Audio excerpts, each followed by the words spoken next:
Semakin banyak yang kamu pelajari, semakin kamu sadar betapa banyak yang tidak kamu ketahui. Tapi anehnya, ada orang-orang yang hampir tidak tahu apa-apa, tapi merasa paling benar dalam segala hal. Mereka berbicara dengan penuh percaya diri, mereka mengabaikan fakta, mereka menolak argumen, dan mereka yakin hanya mereka yang benar dan semua orang salah. Fenomena ini disebut sebagai efek Dunning-Kruger, sebuah ilusi kognitif di mana orang yang kurang kompeten justru merasa lebih unggul dibandingkan yang sebenarnya lebih pintar. Dan ini bukan sekedar teori, ini adalah salah satu fenomena paling berbahaya dalam kehidupan sosial kita. Mengapa? Mari kita bahas.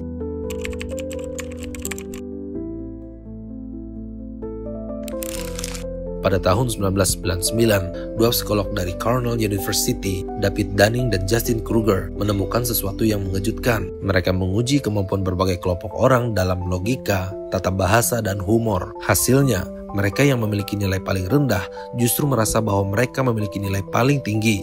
Dengan kata lain, semakin tidak kompeten seseorang, semakin tinggi kepercayaan dirinya terhadap kemampuannya. Kenapa ini bisa terjadi? Karena mereka tidak memiliki cukup pengetahuan untuk menyadari kebodohan mereka sendiri. Bayangkan, seseorang yang baru pertama kali bermain catur, di pikirannya, ia merasa telah memahami permainannya. Ia berpikir bahwa strateginya sudah cukup kuat. Ia bahkan merasa bisa mengalahkan pemain profesional. Tapi kenyataannya, ia bahkan tidak tahu bahwa dirinya tidak tahu apa-apa. Dan inilah bahaya utama dari efek Dunning-Kruger. Karena mereka terlalu percaya diri dalam ketidaktahuannya, mereka menolak belajar lebih dalam, mereka menutup diri dari fakta, mereka mengabaikan kritik, mereka hidup dalam gelembung kepercayaan diri yang salah. Dan yang lebih mengkhawatirkan, semakin banyak orang seperti ini di sekitar kita, semakin sulit membedakan siapa yang benar-benar tahu dan siapa yang hanya sok tahu.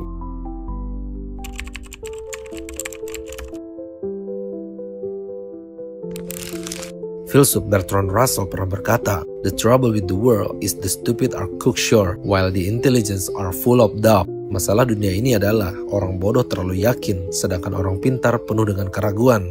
Dan inilah yang terjadi di dunia saat ini, di media sosial, di politik, di lingkungan kerja. Kita semakin sering melihat orang yang tidak memiliki kompetensi, tetapi berbicara seolah mereka ahli. Mereka memberikan teori tanpa dasar, mereka menyebarkan informasi palsu, mereka menolak fakta ilmiah hanya karena tidak sesuai dengan kepercayaan mereka. Dan lebih buruknya lagi, karena mereka berbicara dengan penuh keyakinan, banyak orang percaya pada mereka, meskipun yang mereka katakan sepenuhnya salah.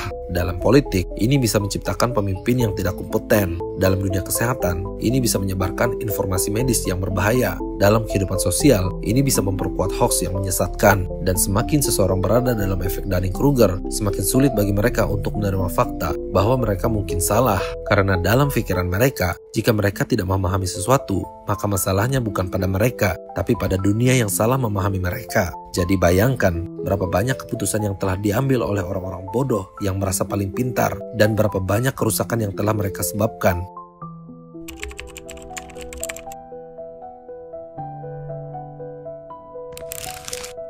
Ada satu ironi besar dalam kehidupan ini. Mereka yang paling tahu seringkali adalah mereka yang paling banyak meragukan diri sendiri.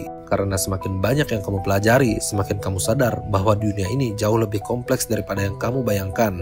Itulah sebabnya para ilmuwan, filsuf, dan pemikir hebat selalu bertanya lebih banyak daripada mereka menjawab. Mereka tidak pernah berkata, "Saya tahu segalanya." Mereka selalu berkata, "Saya masih belajar." Tapi inilah masalahnya. Di dunia yang semakin cepat dan dangkal, orang-orang lebih mempercayai mereka yang berbicara dengan penuh keyakinan daripada orang yang berbicara dengan kehati-hatian dan keraguan. Dalam psikologis, ini disebut confidence bias, fenomena di mana manusia lebih cenderung percaya kepada orang yang berbicara dengan percaya diri daripada seseorang yang memiliki bukti tapi berbicara dengan hati-hati.